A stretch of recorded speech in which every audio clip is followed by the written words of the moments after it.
Good morning, I'm Veena Pillai. I'm the head of the academic cluster at the Foundation for Professional Development, and I have been asked to present on a very important subject, which is values and ethics for business.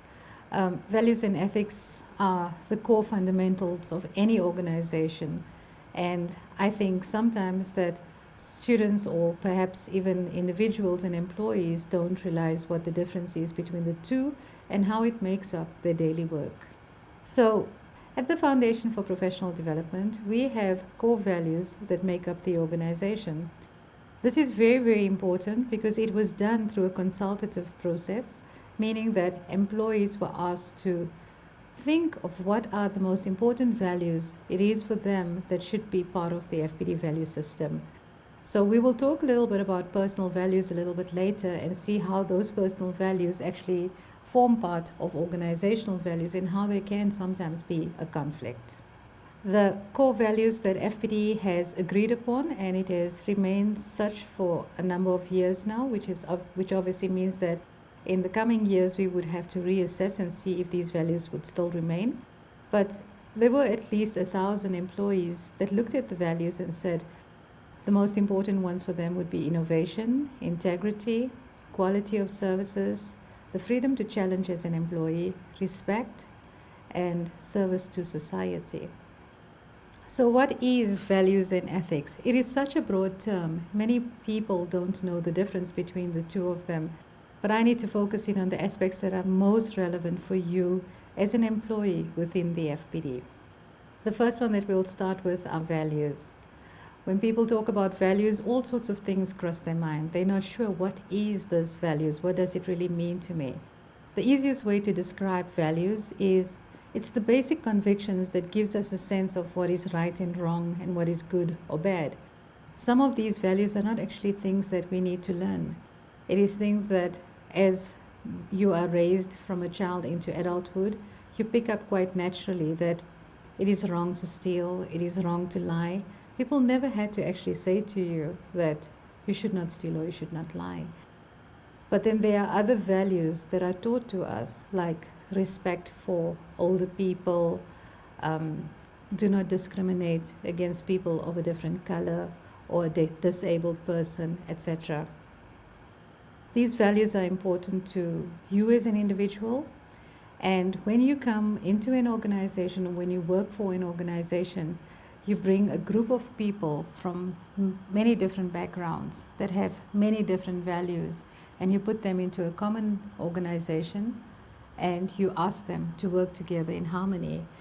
Clearly this could create conflict, and therefore it is the organization's responsibility to come up with a set of core values that this group of people have put together, have decided upon. So values are the beliefs that will affect our judgment, and it forms the basis of our ethical behaviors.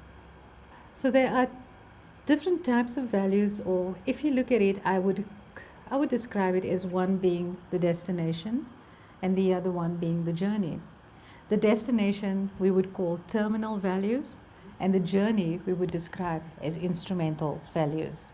So what this really means is that instrumental values are the values that we will adopt to achieve our goals. This is the mode of behavior or what it is that we would need to do in order to achieve the terminal values. The terminal values are the final values that we would like to achieve over a specific period in time. So if you think about it, if we want world peace, that would be terminal value. But what would be the instrumental values to get us to achieving world peace? That would mean that we would have to respect people. That would be a very important value. It would mean that we would have to stop lying and cheating. We would have to start being honest in our approach. We would have to start thinking about all of our actions, and these would be the type of values that we would adopt in order to achieve world peace. So where does values come from? It comes from all over. From the day we are born until the day that we die, our values are building and being created in our system. Family plays a very, very important role because our parents teach us, adults in our family raise us, It is normally a village that raises a child, and everyone in this village will enhance a person's values. It is these values that we are taught at a young age. Don't hit a girl, don't shout at your mother, don't lie, don't cheat, etc. It is our social interaction with people as we grow up, as we become teenagers, as we hang out with crowds. It is those people that influence our lives that will help us to shape our values. It is our culture and our traditions that also play a very, very important role in the types of values that we will adopt. And most of all, it is our personal experience. I always give very simple examples in the classroom when it comes to this, where I would talk about myself having a teenager that is currently busy on projects. Every day of her life at school is a project.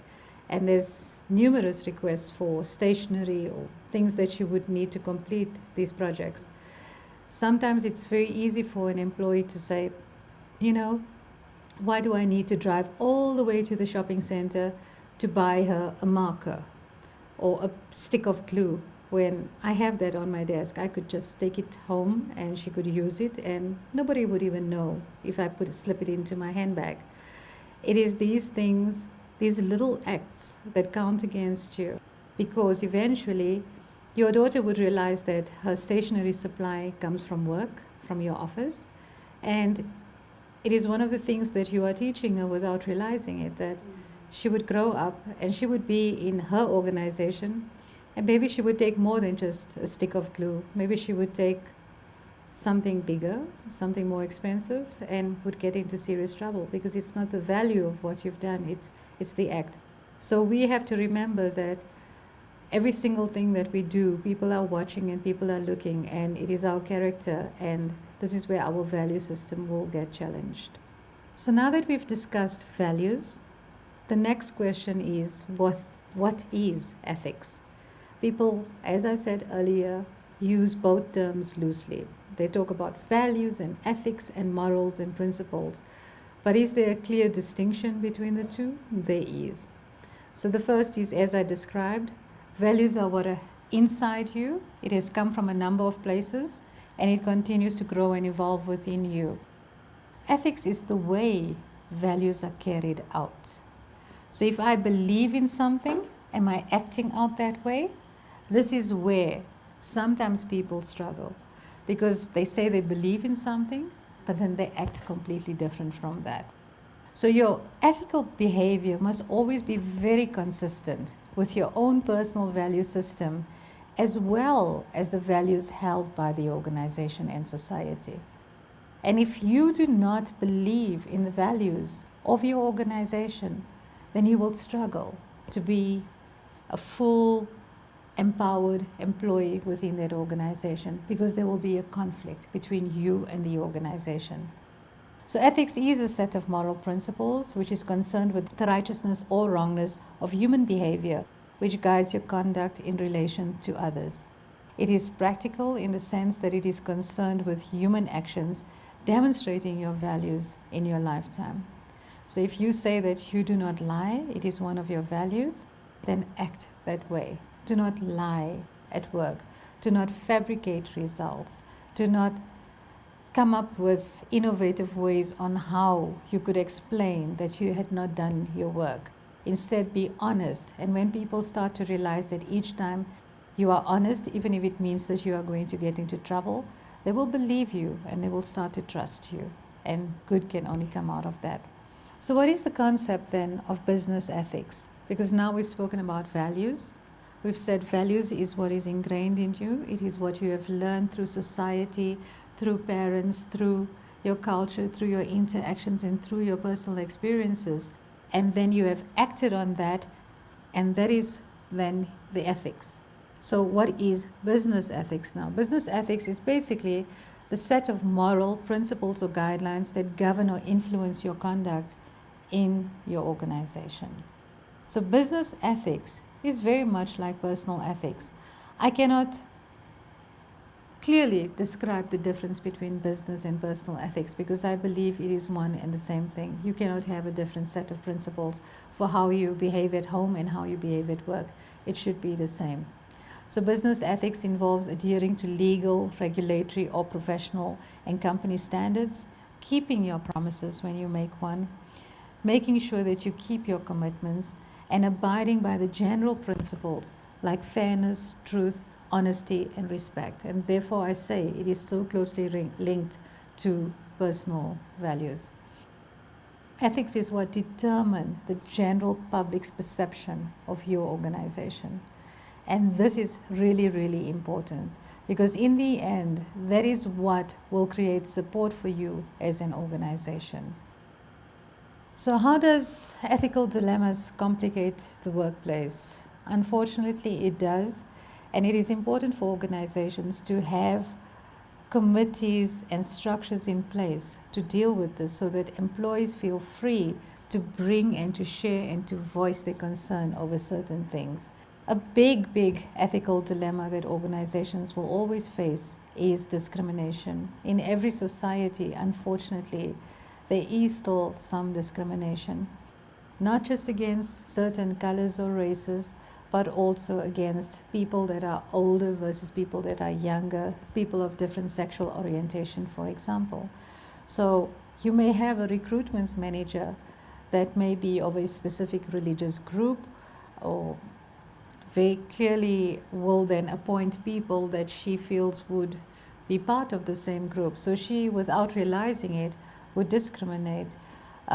Someone might say, you know, I have a position, but this position means the person is going to run around a lot. So I'm actually not going to appoint anyone over the age of 50 years old, because, you know, they get a little tired and they won't have that much energy. Just by you having those thoughts, you have already started to discriminate against a person that is older than a younger person, and you might make the wrong decision and appoint the wrong person. There's conflicts of interest that can arise. Managers can come up with projects or systems that can personally mean a gain for them in a specific way. It can inevitably lose customer confidence in an organization. And then there's always the abuse of resources, which is a huge ethical dilemma in the workplace. Importantly enough, a survey was done about 3 years ago, and the 5 top unethical misconducts that were reported are the ones that are the most common. As a manager, I think when you hear what they are, it will all sound very familiar. And I think employees actually realize now, after listening to this video and listening to the lecture this morning, that they may not have thought much of it, but in the end, it actually does amount to quite a lot. So the unauthorized use of internet. People think that just hopping out of my project and hopping into Facebook for a couple of minutes to check my status update, etc., or using the phone, etc., is not a big problem, because it was just a quick call to my mom to check on my dogs or whatever it is. But it is unauthorized use, and every minute times how many employees does count, and that means that the productivity was not at the level that it should have been. So that is the top unethical conduct that has been reported, which is unethical use of the internet. The second one is a conflict of interest between management and employees. The third one is falsely claiming sick leave or absenteeism. This is really a big issue, because employees know their rights. They know how many days that they are given in a specific leave cycle. And when you are nearing the end of that leave cycle, it is very tempting to say, you know, I have these few days, so I really don't feel that great. I think I could just call in sick today. But it is something that should not be done, because every single one of these, as I said, counts towards something. Business transactions that derive an unwarranted personal advantage, coming up with a project or a system or whatever it is that means that you are going to personally gain from, but it may not fit in line with your organization's mission, has also been recorded. And disclosure of confidential information makes up at least 8% of all of the unethical practices in organizations. I have had numerous incidents where employees have come to discuss with me or come to complain to me that they work harder than someone else and they are not earning what that person is earning. And my first question would always be, but how do you know? And they would sometimes very easily say to me, everyone knows, but employee records and salaries are supposed to be held confidential. So how is it that you know about it? So they completely forgot about the fact that they have come across personal and confidential information, but they're using it now to improve their own status, which for me I struggle with, because I always wonder, why can't you see that what you're doing is actually wrong? If you would like an increase, then follow a process where you would go and discuss it with your manager and look at opportunities and how you can enhance yourself. But instead of comparing yourself using a very private document is for me very strange. So here you have people that come from all walks of life across the spectrum of South Africa, and they come together and they come to work in a common place like the Foundation for Professional Development. This is where conflict can arise because everyone has their own personal value system. What happens when you bring everyone together and all of these values are boiling up in a pot? Imagine a pot with all of these values boiling up. You have to, as an organization, say, this is our organization culture, and this is what our value system is. And the best way to go about it is to reach consensus amongst the employees and get them to actually participate in identifying what would be those key values for the organization. So the FPD has done exactly that. We have asked the employees, as I mentioned earlier, to contribute to the value system. And these are the values that they have selected. And if there is any employee within the organization that does not agree with any of these values, they will struggle to work within the organization because there will be a conflict between what they believe and what they act. Because, as I said, there has to be synergy between the two. What you believe, you act out. So the first value that FPD has agreed upon with its staff is innovation, that we have to be an innovator in society, and we have to make sure that everything we do has one specific view, which is to build a better society. So we are innovative in our approach with an end result in mind, which is improving our society. The second one is integrity. This is something that all of the staff should feel very passionate about, because integrity is probably the most important one. It is where you adhere to moral and ethical principles in all of your activities. That means all of us at FPD should not compromise ourselves for our own personal gain. We should be honest. We should tell the truth. If we did not achieve our targets, we should honestly state that we did not achieve our targets. We should never try and fabricate or lie, maneuver our way out of it. For us, that is incredibly important. The quality of our products and services is fundamental to our success. We have to guarantee the excellence of every single thing we do. We should not take money from people if we do not believe that they are getting something well worthwhile for their money. If we are not prepared to drink from our own fountain, then we should not expect someone else to buy that water. We have to taste it, we have to feel it, we have to believe in it, and we need to know that this is the best product and therefore our quality is of the highest and people will support it. The next value is freedom to challenge. This was something that was very important for staff members. They felt that they wanted to have a voice without the fear of victimization. This is important for people because sometimes you get harassed at work, you struggle with something, you notice something, and you have the fear in you. If you would speak up, you would be victimized. This is, for me, very important, that employees must have the opportunity to voice their opinions without the fear of victimization. So we encourage it. We have a values committee. And if there are certain cases that need to be brought up to the committee, there are channels that you follow and processes, and your voice can be heard through the committee. There are whistleblower lines that are completely anonymous, where if you have come across information that you believe is pertinent to the organization that goes against our values, you need to report it, and I encourage people to report it. And if you report it, you will not be victimized for reporting it. The next value that employees agreed upon was respect. Respect is probably one of those values that we do not need to learn. Sometimes I would recognize people that I work with that, would drive down the highway and hoot at pedestrians and rush and drive recklessly and things like that. For me, that goes right back to respect. The way you speak to people, the way you act towards people in the organization, the way you handle yourself in the case of a conflict means a lot to your own personal reputation, and that is something that should not be taken lightly. So we encourage all of our employees to respect each other, irrespective of race, gender, sexual orientation, etc. The last one is service to society.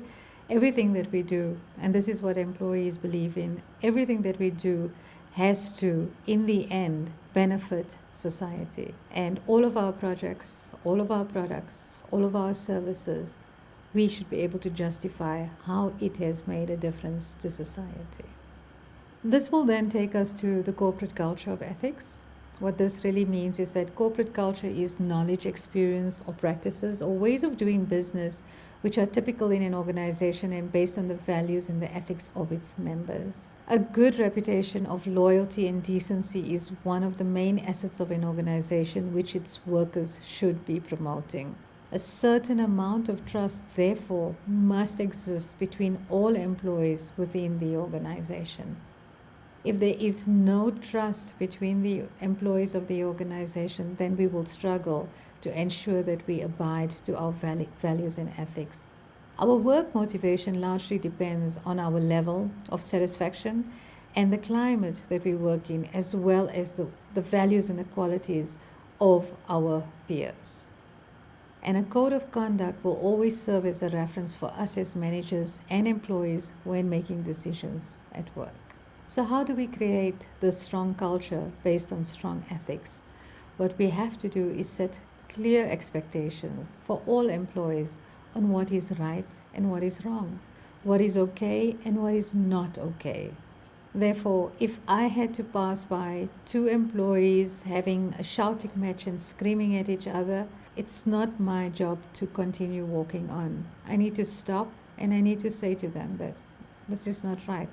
This is not how you solve a problem. You do not argue in the presence of other people. Please, can we have a sit down and can the two of you resolve this in a polite manner? We therefore have to model our own behaviors. It is exactly like children that watch us. You cannot hold a cigarette in your hand and cough and say to your child, see how I struggle with them coughing, you must not smoke. Because the child sees you smoking, so maybe smoking is cool and they would like to be like you. So when you get angry in a fit of rage on the road and you shout at a person through the window, your daughter or your son that's sitting in the back seat witnesses it, and they would think it is also okay to shout at people as they grow up. So we have to reinforce the behaviors that we want. We have to stop the behaviors that we don't want. And it is really the leadership of the organization that has to model this behavior. We have to focus on skills building and problem solving. Common problems that come up need to be addressed so that we can prevent it from happening again. We have to provide tools to act ethically. Exactly like what I'm doing, explaining what is values and what is ethics. People need to know that because sometimes they don't know. Sometimes people take things for granted. So we need to explain that so that they understand it and they will know in future how to behave. And we have to provide corrective feedback. As I said, not walk on by, but stop, intervene, and prevent the situation from becoming more erratic. So in conclusion, core values and ethics are fundamental in respect, integrity, accountability, professionalism, and excellence. Every single person has the ability to build, to change, or even destroy his or her own character and that of the workplace. I think that younger employees don't always see the link between their personal life and their work life. If you are caught drunk driving and your details are on the front of a newspaper and someone got seriously injured because of the accident, that reputation will affect the organization, because people will say, did you see that employee from wherever was caught drunk driving? And that is why many organizations now have policies in place that if you are caught for certain misdemeanors, you will be fired, because that reputation will affect the organization. People use social media to update their status, and sometimes their status would mean, getting really drunk at a nightclub and doing really strange things like dancing on tables, etc. And pictures of that would surface, and organizations get linked to certain activities. So it is very important that every single person need to focus on their own values, because without values and ethics, you as an organization, you as a person, you cannot function. So it is an ongoing art. As you open your eyes and as you are raised as a child and as you enter adulthood and as you enter the workplace and as you grow older, your values evolve and they grow and they develop. And you always have to remember that the ethics has to be in line with the values, or else people could easily call you a hypocrite. You say one thing and you do another. The two of them work hand in hand. So thank you very much for listening to this. I hope that you enjoyed this little talk on values and ethics.